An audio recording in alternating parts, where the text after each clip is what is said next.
I want chocolate cake now. Go buy it for me. Lying in bed, feeling terrible, my crazy mother-in-law, Grace, demanded that I get her a cake right away. I finally lost it with this woman, who was making a racket above my head. Would you just shut up? Listen, I've got a month left to live. Go get your own damn cake, you idiot. My name is Olivia, and I'm 28 years old.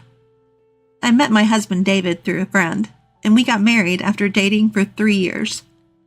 We don't have any kids yet, but we're enjoying our time together. David's family owns a small factory with about 30 employees. They're doing pretty well in their area.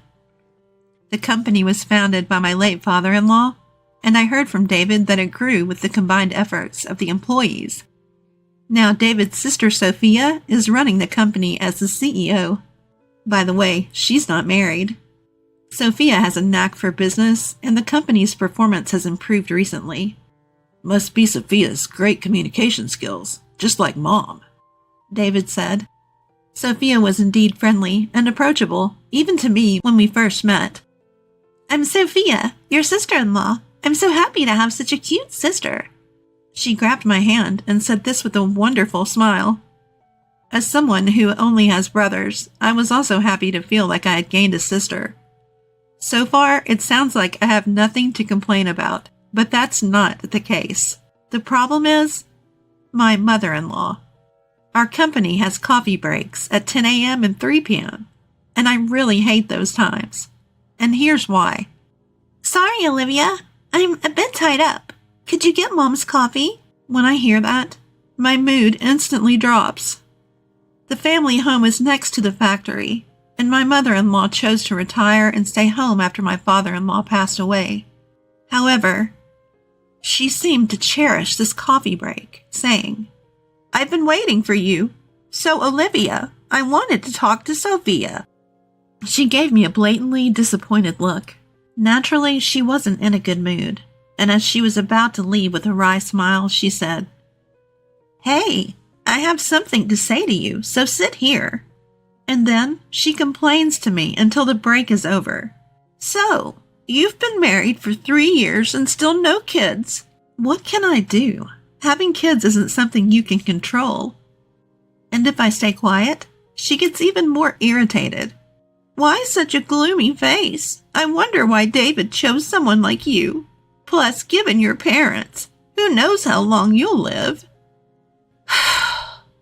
The sooner the better. She said that with a sigh.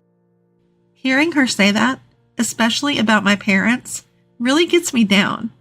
And there's a reason for that. When David and I decided to get married and went to meet his family, this happened. What? You don't have parents? My mother-in-law looked shocked when I told her. Of course, it's not like I never had parents. My mom passed away from cancer when I was 10, and my dad died of a heart attack 10 years later when I was 20. My memories of my mom are vague, but my dad raised my brother and me, all by himself. I deeply regret that he passed away before I could repay his kindness. When people hear about my situation, they usually look at me with pity and say, You must have had a hard time. But my mother-in-law was different. So, you might not live long either, huh? She actually said that. While I was stunned by her response, What a rude thing to say. How insensitive. My husband David said. Despite that, my mother-in-law kept grumbling, insisting it was an important issue. Should I reconsider this marriage? Just as I was thinking that, Sophia, who had been quiet until then, slammed her hand on the table and said, What are you talking about? Said so quietly, everyone in the room froze. Then my mother-in-law said, Right, Sophia, you agree with me, don't you? That's what she said.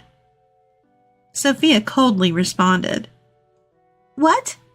I told Mom. David chose Olivia himself, and she's wonderful. Why can't you support that? That's what she told my mother-in-law, with cold eyes. This seemed to shock my mother-in-law, who adores her daughter. From then on, she stopped making snide comments, except when we were alone.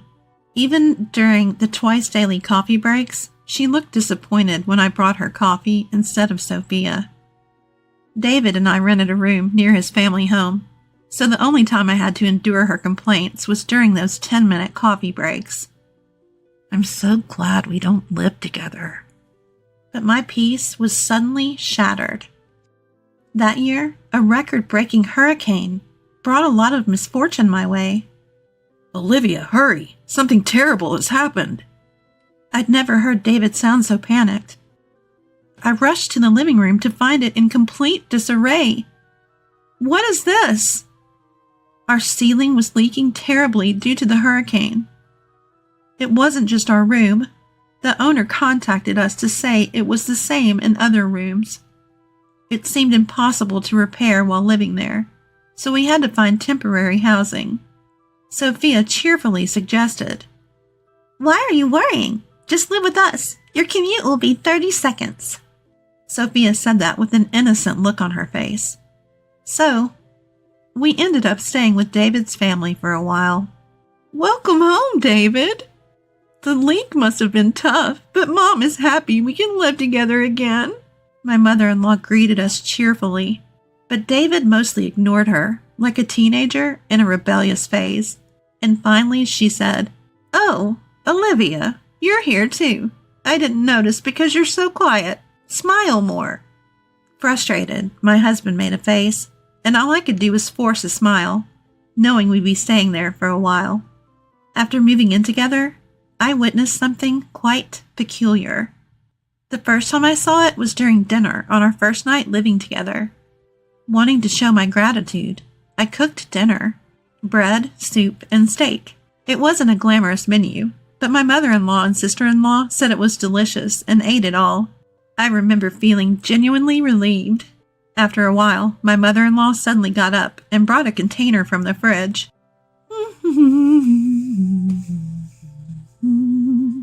Humming a tune, she opened it and piled a ton of its contents onto her steak. "Ugh, Mom, you're still eating that stuff?" My husband sitting next to me looked disgusted.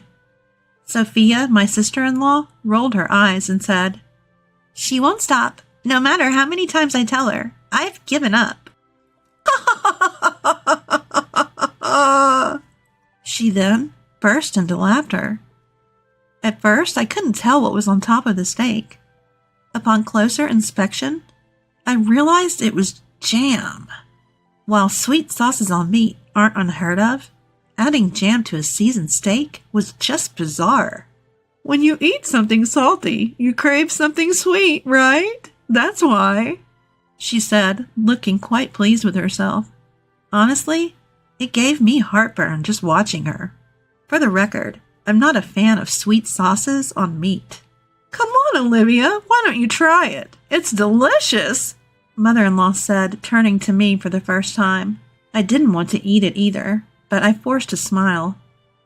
Apparently, that wasn't the reaction she was hoping for. "I'm recommending it for a reason. You might live longer if you follow my example." With that parting shot, she retreated to her room. I was left speechless as she stormed off. My husband and sister-in-law apologized, saying, "Sorry." "Sorry.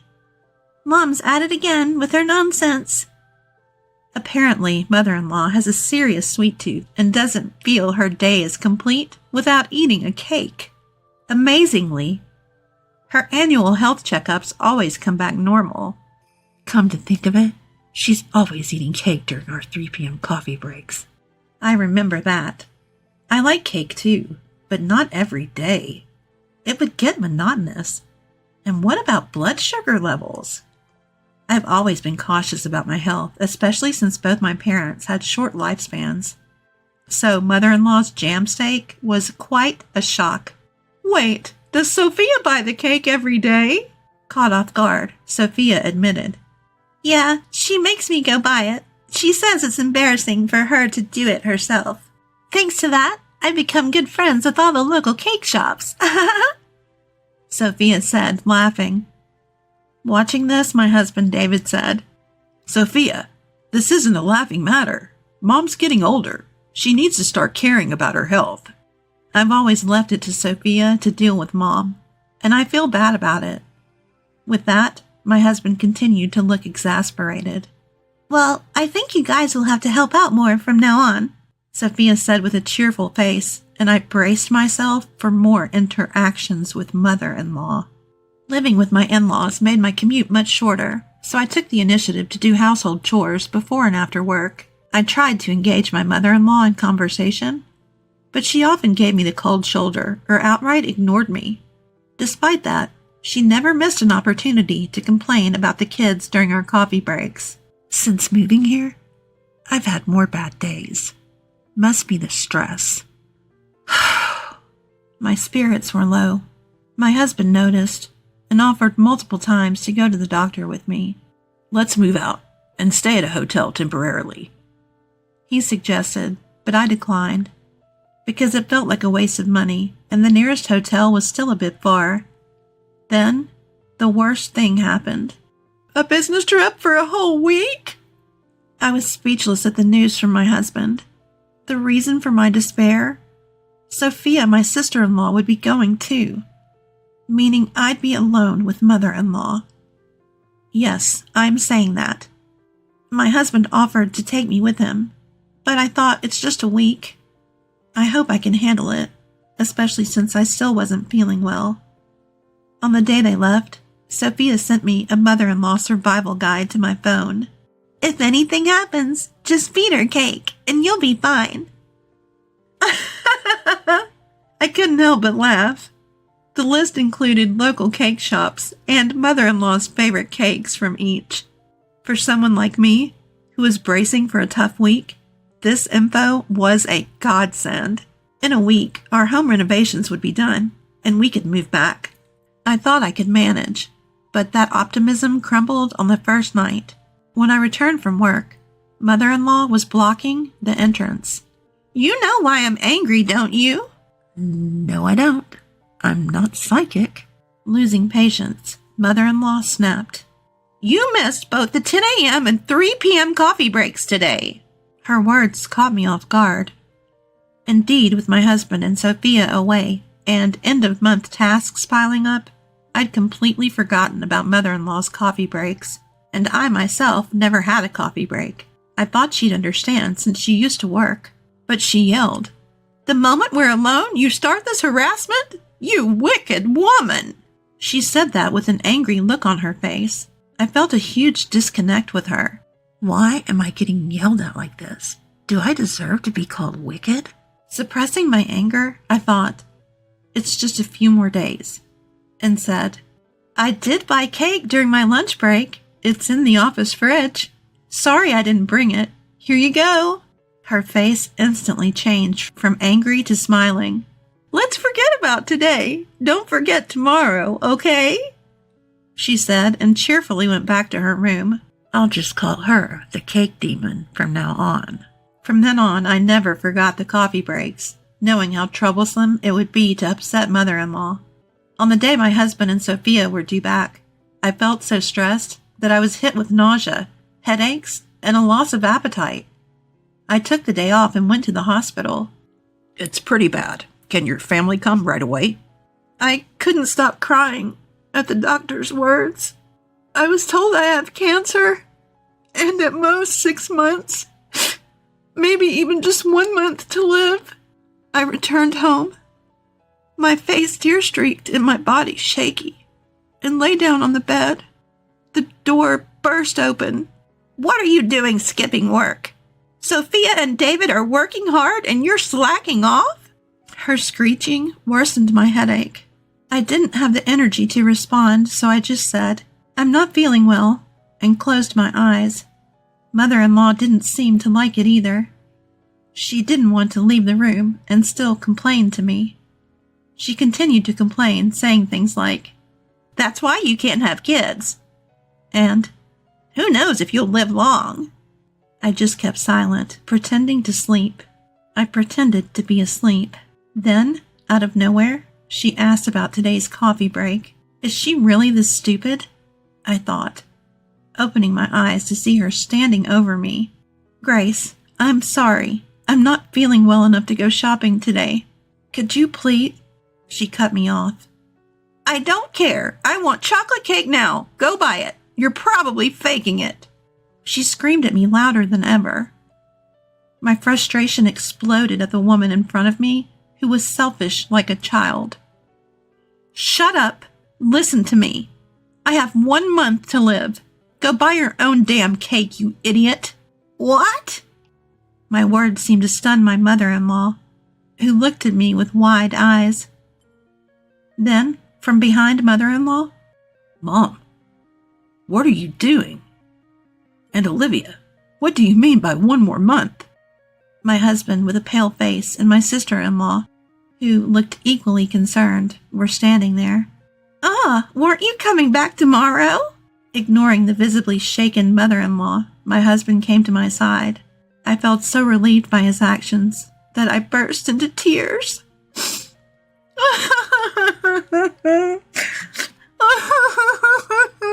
I can't take it anymore. The doctor says it might be cancer, and I'm not feeling well, but you keep nagging me to go buy cake. Enough is enough. Stop bothering me about the kids, too. Just leave me alone, you idiot.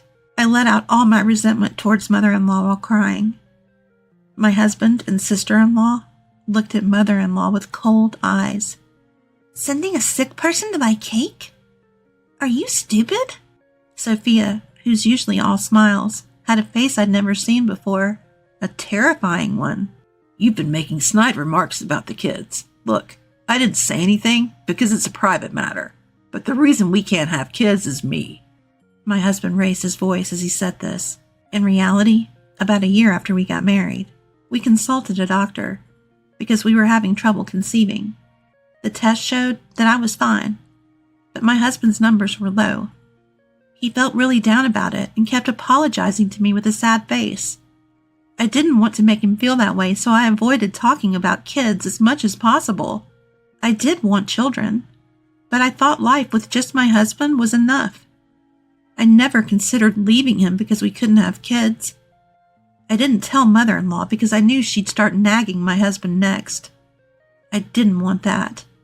Mother-in-law listened to my husband's words with a face like her soul had been sucked out. Just then, my cell phone rang. The caller ID showed. It was the hospital. Hello? Yes? Right now? My husband just got home. Okay, understood. The doctor who had called earlier sounded very urgent, asking us to come right away. Am I really that sick? As I started to cry from the anxiety.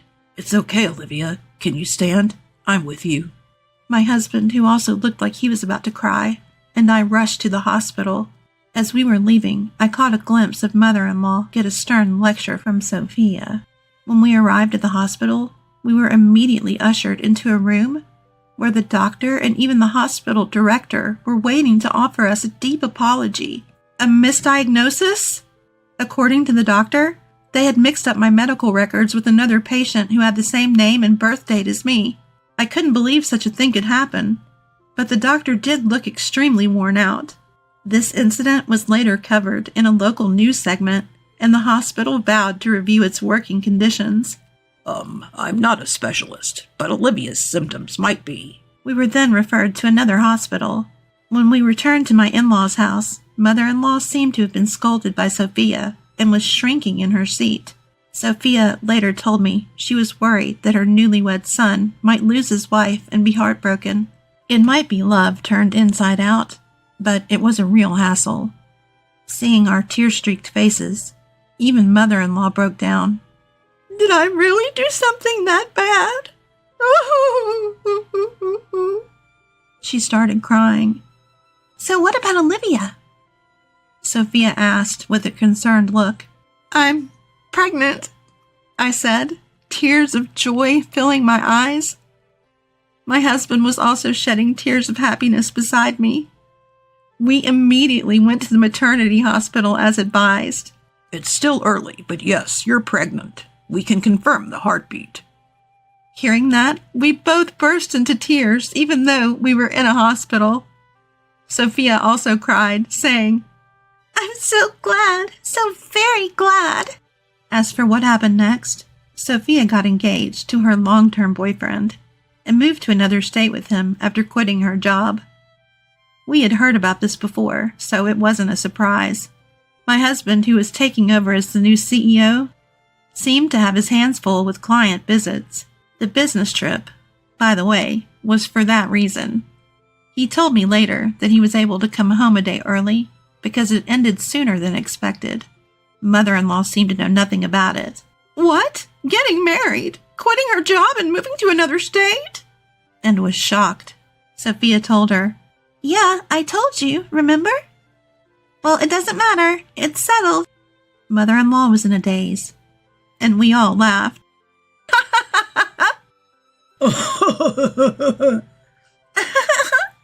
We returned home to find our leaky roof repaired and our room looking brand new. We cheered in delight. Things remained awkward with mother-in-law. My husband was angrier than I was and said he never wanted to see her again. But mother-in-law started showing up occasionally during our coffee breaks, holding not cake, but small snacks like biscuits. She had stopped the daily cakes and jam steaks, apparently trying to be more health conscious now that she knew a grandchild was on the way. Employees who had worked there since my father-in-law was CEO seemed happy to see mother-in-law, so I realized she wasn't inherently a bad person. Our conversations gradually increased, and she stopped complaining. When our daughter Emma was born, mother-in-law transformed. She started doing things like buying diapers and leaving side dishes for dinner, saying, "Feel free to eat. You're always working so hard." Even when she knew I was home, she'd send a message and leave without ringing the doorbell. The side dishes were in a cooler, and I appreciated her thoughtfulness. I felt I could get along with this version of mother-in-law. What really convinced me was when Emma was born. Mother-in-law took my hand and said, "Thank you, Olivia. Really, thank you." Seeing her tears, I knew she was sincere. Sophia also seems to be doing well and recently announced her pregnancy. It seems like it won't be long before we all gather at the in-laws' house for a friendly meal. Order some appetizers and a roast turkey too. When I go to my eldest son Liam's house for Christmas, I'm treated like a maid. Originally, Liam, my husband's child, with his previous wife and I didn't get along well. Still, I tried hard to be recognized as a mother, but my efforts never reached Liam. That idiot. Happy to be treated like a mom. Let's make her do all the housework. Ha! Awesome! We can relax. I was shocked to hear Liam and his wife Ava laughing like that. What was all my effort for? I felt hopeless, but their attitude turned my sadness into anger. Why do I have to do housework for these people? Let's stop it already. I decided to stop and get my revenge. I'm Isabella, 81 years old, living alone. I married at 37. Before that, I was all about work and had no love life until my father introduced me to someone. My father was a wealthy man with many real estate properties. He introduced me to a kind man from the real estate company he used. He had been divorced, but I couldn't refuse because he was so kind. Concerned about my age and my parents' worries, I couldn't let the chance go. My husband was very friendly, and I was surprised he was divorced. Knowing he was raising 2 young sons as a single father, I wanted to help. Perhaps I was already attracted to him. We got along well and enjoyed being together. So we started dating. But with his kids, we couldn't go on many dates. Mostly, I'd cook and eat with them at his house. Isabella, this is delicious. I want to eat it again. Thank you. I'm glad you liked it. His second son Noah quickly took a liking to me. He was a charming boy, always smiling and talking. But Liam, frankly, didn't show me a good face. He barely responded when I talked to him. I didn't let Liam's coldness deter me and kept trying to talk to him. But our relationship didn't change. Then, at 38, I married his father. I tried to bond with the sons like a real mother. I'll go to your sports day with Dad and cheer for you. I had no children of my own, but did my best as a parent. Liam remained cold, but I hoped we'd become a real family someday. However, things with Liam didn't improve but worsened. It started with his rebellious phase, his failure in a prestigious private high school entrance exam, and his rebelliousness led him to delinquency. He would stay out late and come home in the middle of the night. "What are you doing? I'm worried. At least call me." Shut up! Don't talk to me like you're my mom. You're not my parent. Those words hurt me deeply. I thought I was doing my best, but my feelings weren't getting through. My husband and Noah supported me, but after that, Liam stopped talking to me. And then, Liam left home for college and never came back. Sometimes my husband or Noah would contact Liam, and I didn't worry much as long as he was doing fine. I thought his rebellious phase had ended, and that time would eventually heal our relationship.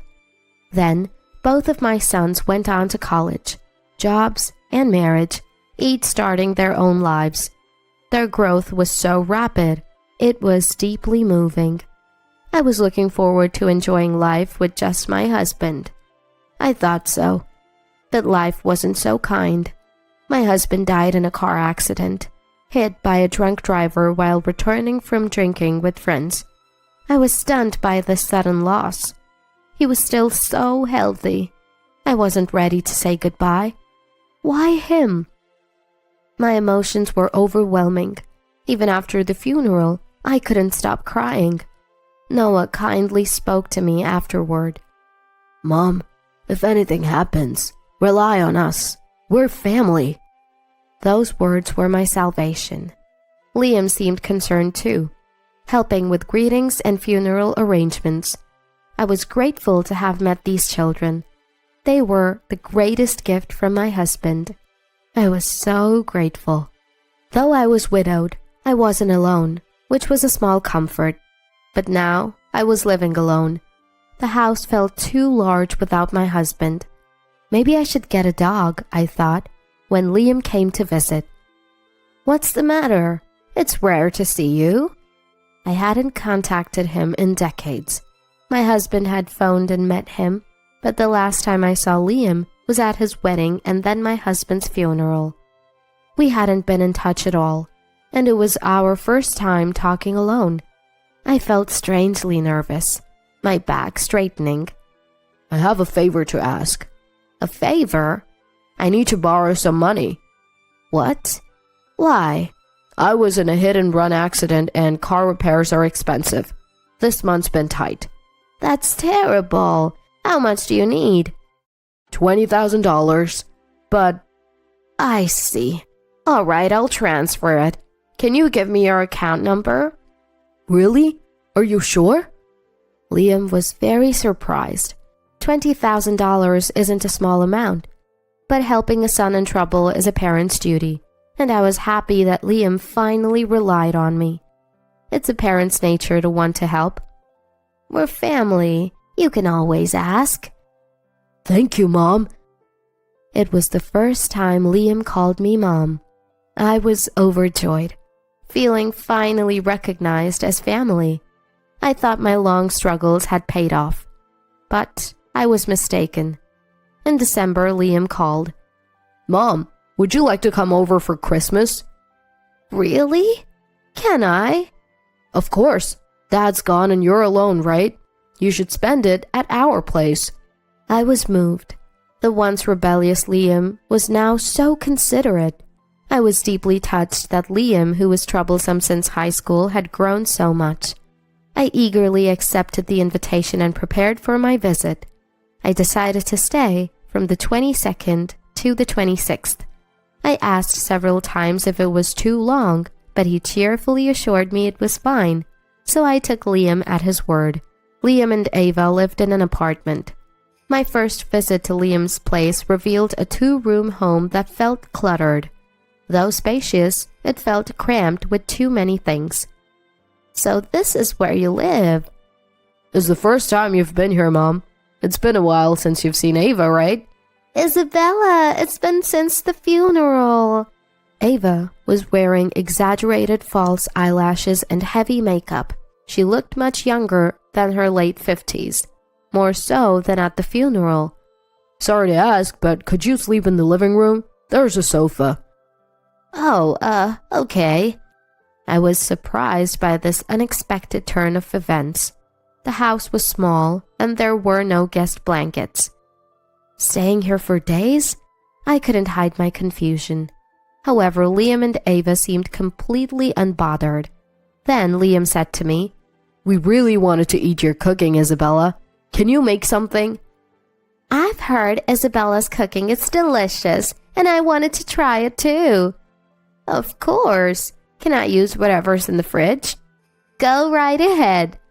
I was flustered to be asked to cook, but also thrilled. I never thought Liam would find my cooking delicious. Noah often praised it, but Liam had never said anything like that. Feeling happy that he wanted to eat my food again, I started cooking in the kitchen. There wasn't much in the fridge, so I made a simple pasta dish. Delicious, Isabella! This is amazing! Please cook again tomorrow. Yeah, this taste! It's nostalgic. Liam and Ava ate happily. My mood was at its peak seeing their enjoyment. Of course I'll cook tomorrow too. Is there anything in particular you want to eat? Chicken pot pie for tomorrow sounds good.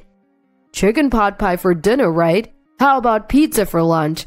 Yeah, sounds great. No matter their age, to a parent they are always children. I thought to do anything for Liam and Ava, but that night I couldn't sleep due to the cold, feeling apprehensive about the days ahead. Waking up earlier than anyone, I started preparing breakfast, and Liam and Ava soon followed, lured by the smell.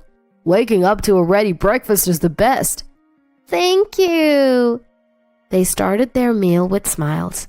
Right, I'll go shopping today. It was cold last night. Can I buy a blanket? Sure, but we don't have cash on hand to give you. That's okay. Just do whatever then.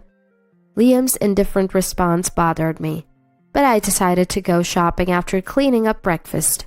At a nearby shopping center, I bought a blanket and groceries, and when I returned to the apartment, it was almost noon. Rushing home to prepare lunch, I heard Liam and Ava laughing. Man, I didn't expect it to go this smoothly. Right? Let's get her to do other chores too. If we call her mom, she'll happily do it. Awesome! I was stunned to hear Liam's words. Such an idiot. Happy to be treated as a mother. She's so eager. Cooking and shopping since morning. Isn't that too much? If she's this soft for her son, I should have pretended to be a better son earlier. Right? Why didn't we go to Isabella for money sooner? She's not even working, just living off of Dad's inheritance, but there should be more inheritance left to squeeze out. Fantastic! I was astonished by Liam and Ava's words. Thinking they saw me as a family was a complete misunderstanding. Liam was lying to get my husband's inheritance that I had received. Taking advantage of my generosity, they invited me for Christmas to make me do housework. I was shocked. I thought we had finally become a family. I was the only one excited. Stunned, I was approached by Liam, who was heading to the bathroom. Surprised to see me, his face stiffened for a moment, but he quickly smiled. Mom, you're back. Must have been cold outside. I'm starving. Oh, you're back. Looking forward to lunch. They spoke to me as if they hadn't been overheard, buttering me up. Still confused, I followed Liam's lead to the kitchen and began preparing the meal. They didn't help, just started eating as soon as I served the food. Oh, this is delicious. Thank you. Mom, you've always been good at housework. Could you do the laundry and cleaning too? As you can see, Ava's not good at it. Yeah, it's hard keeping up with housework when I work part-time every day. Indeed, the living room was cluttered with discarded clothes and empty plastic bottles. Far from sanitary. But now that you're off, you can do it, right? No, I really can't tidy up. Then let's do it together. Housework is easy once you get used to it. I have other things I want to do today. Mom, please. We're family, right? I just want to relax for Christmas. Liam spoke as if he were pleading, but I knew it was all an act. Why should I be the one to serve Liam and Ava? I couldn't accept it. Yet, if I refused now, it might create an unbridgeable gap between us. Maybe it's better if they're a bit selfish as family. I decided to think that way.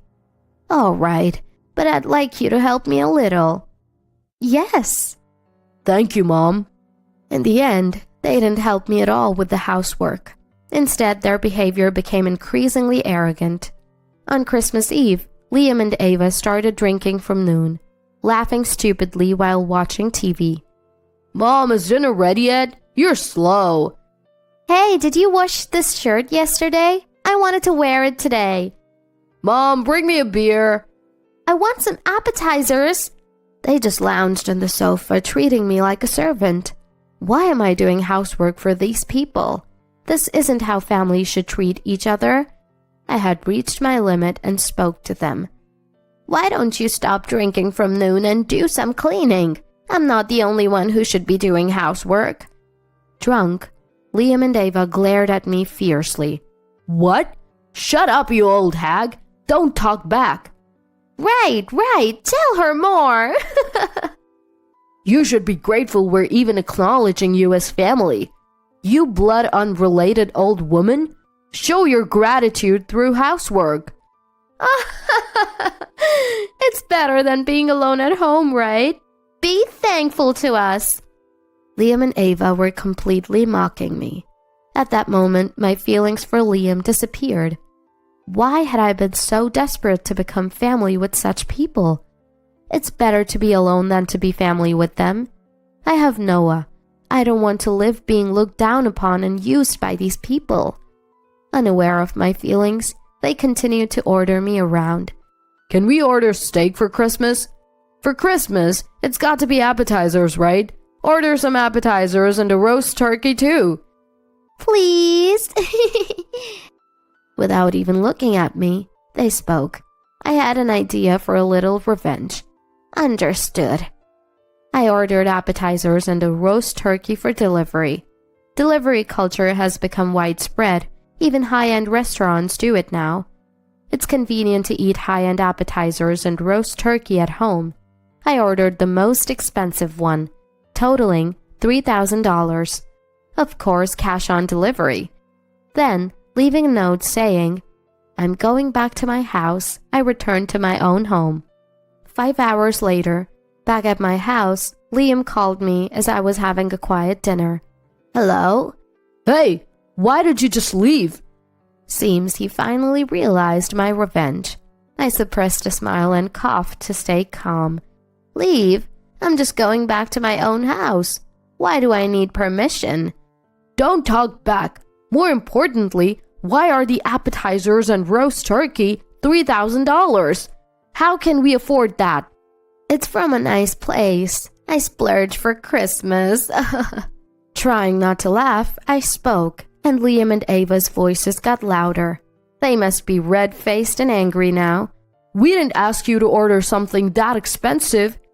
Then you should have ordered it yourselves. I just ordered what I thought was good since you asked me to. Why would you order something so expensive, you idiot? What's wrong with your sense of money, being so poor? Just come back and pay now. No way. It's dangerous for an old person to walk alone at night. I avoid going out after dark. What? Are you kidding? We're cutting ties with you, okay? Yeah, isn't it sad to be alone on Christmas? We're kindly offering to spend it with you, and you waste our consideration. How rude! Liam and Ava threatened to cut ties with me, using the bond of family. I would have been shaken in the past, but now it didn't matter. I'd rather be alone than spend time with people who use family affection to treat me like a servant. It's fine with me. Let's cut ties then.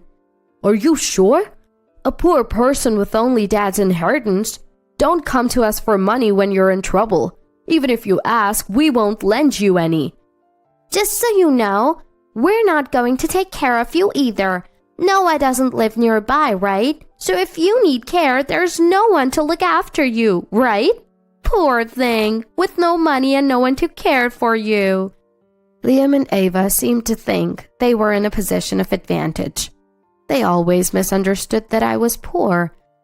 In old age, you can't work, and there are medical and care expenses. They thought threatening not to support me would make me comply, but it was irrelevant to me, because I had enough money to give my son $20,000 just like that. Feeling sorry for them, I decided to tell Liam the truth before cutting ties. You keep saying I'm poor, but I'm not struggling with money. Huh? But you don't work, and you only have Dad's inheritance, right? No, I have an income of about $5,000 a month, besides the inheritance. What? $5,000 a month? How come? My father was a wealthy man. An only child, I inherited his real estate. Sold some, but the remaining properties give me a steady rental income, so I'm set for my retirement. Rental income? We didn't know that. Well, of course, we hardly ever spoke, did we? True, Noah lives far away and can't take care of me in my old age, but with money, I can hire facilities or home health aides. I never intended to burden my sons with my care. I've saved enough to not be a burden in my old age. By the way, since we're cutting ties, I'll leave the inheritance only to Noah. I should write it in a will. Maybe it's time to start end-of-life planning. Wait, hold on. It's unfair only Noah inherits. I'm your son too. Huh? Aren't you a stranger now that we've cut ties? Who are you? Don't mess around. How can you call your son a stranger? Heartless. Huh? I thought the one who treated their mother like a servant and tried to get her inheritance was heartless. How do you know that? You thought I hadn't heard? Silly. Anyway, we're strangers now. Goodbye. Wait, I can't pay the $3,000. Help me! Liam kept shouting something, but I ignored it and hung up. Then I blocked his number. My revenge worked perfectly. Life isn't so sweet that you can dump chores on others and enjoy all the benefits. They should regret how they treated me a little. After that, I blocked Liam's number and got into a taxi. I knew Liam and Ava would soon come here. I couldn't have a peaceful Christmas if they did. I decided to go to a distant cottage and spend Christmas alone. 5 days later, when I returned home, Liam and Ava were standing there. Oh, finally back! Hey, what are you doing in front of someone's house? Are you some kind of stalker? Pretending to be a stranger as I entered my house, Liam knelt down in desperation. We were wrong. Please, let's be a family again. Right. Liam was really worried these 5 days without contact with Isabella. He came here every day. Ava grabbed my hand, pleading. They seemed desperate. The moment they knew I had money, their attitude changed so drastically. It was disgusting. What exactly does being family mean to you? Family means helping each other out in times of trouble, right? Sure, but I'm not in trouble. What if you get into trouble someday? It's comforting to have us around, Isabella. Then I'll contact you if I'm in trouble. As I tried to enter my house, they desperately tried to stop me. Wait, you might not be in trouble, but we are. In trouble? What kind of trouble? We're out of money. Really? That's tough. Work hard. Is that all? Shouldn't there be more of a reaction? Liam and Ava looked at me in surprise. They probably expected me to lend them money. I'm tired of hearing that kind of talk. It's cold, and I just wanted to go inside. That's all I was thinking about. We have debts. The income from our jobs is so little. I'm supporting the household with my part-time job too, but the debt isn't decreasing. Please help us. Aren't you our mother? Their words had no effect on me. If you have debts, why are you taking time off for Christmas? Huh? Isn't it normal to take a break on Christmas? Aren't wages usually higher during events like Christmas? And you think you can enjoy a leisurely Christmas break with debts? You probably thought you'd get money by saying family and son again, right? That's not it. Then earn it desperately. You're in your 50s, still of an age to earn. If you're desperate enough, you can repay your debts. It's impossible. We can't just... Stop being so dependent. It's embarrassing at over 50. As a family, I'm telling you, you're too reliant on others, only thinking about taking the easy way out. Liam and Ava probably didn't expect to be lectured by me. They were wide-eyed in surprise. You can't go on like this. As a family, I care about you. So I'll be strict. I won't provide any financial support from now on. What? Earn your own money. Ignoring the speechless Liam and Ava, I entered my house. A parent isn't just there to spoil their children. As a parent, I believe it's my role to guide them on the right path, even if it means being trash. I've resolved not to indulge Liam just because he's family. Afterward, I received no contact from Liam. I heard from Noah that Liam had gotten into gambling and debts. After being rejected by me, he went to Noah for money, but was firmly turned down. I can't afford to give money to someone who just wants to gamble. I have children to take care of. Noah's words were completely reasonable. Eventually, Liam and Ava couldn't stop gambling, and their debts increased. Once, I passed by their house and saw a scary-looking person demanding money. In the end, my words didn't reach them. It's regrettable, but Liam's future is no longer my concern. I've moved from that house and haven't given Liam my new contact information, so there's no future involvement. Somewhere in my heart, I wonder if cutting ties with Liam was heartless, but it wasn't the wrong decision. If I had continued to indulge them under the guise of family, I would have been robbed of all my savings. I refuse just such a life.